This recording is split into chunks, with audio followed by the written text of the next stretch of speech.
Bruce Lipton has been dazzling the world with his work in the biology of belief and telling the story of how our beliefs and environment shape our physical reality, including the development of our DNA. Now he has extended the understanding of the rise and fall of our belief systems to our cultures at large in his newest book, Spontaneous Evolution. And that is, civilization as we know it is ending. And that doesn't mean that people are disappearing and the world disappears and all this. It just says the way that we live in our world and have been living is changing, so that in order for us to survive, we must change the way we live on this planet. And we're being forced into this because there's just a very obvious thing from the level of science.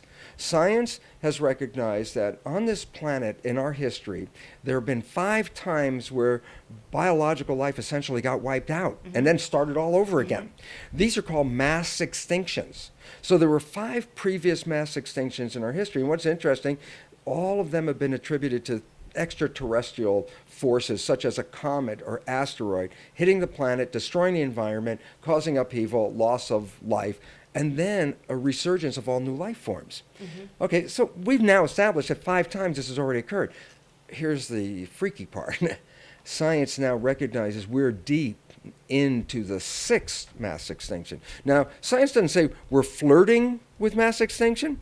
It's already recognized we are deep into the throes of a mass extinction. Species are disappearing at rates that have never been seen before. That our own survival is now actually a question. It's not like, well, do you think we're going to be affected by it? No, the question now is, will we survive this from a scientific understanding? I mean, consider this simple fact. It is now established by science within 40 years, the fish that we are familiar with will be fished out of the ocean.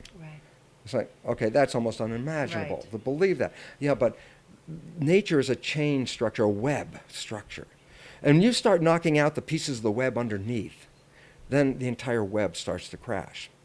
And so, yes, indeed, science has recognized we're facing our own extinction. So that means we have to change the nature of civilization. But here's the fun part. This isn't the first time this has happened. In Western civilization, we can go back and I can tell you there have been 5 different civilizations that have come, raised up their way of life, and the world lived that way. Then those civilizations have crashed and have been replaced by new civilizations with different ways of life. So this is not like, oh, this is the first time this is happening. So we can go back, and if we understand the nature of how a civilization rises and then why does it fall, then look at these patterns, which are fractal, then we can say, so where are we in this process? Any of you familiar with Bruce's work will love this interview. If you're not familiar, it's time you get to know him. For the full-length interview, go to ConsciousMediaNetwork.com.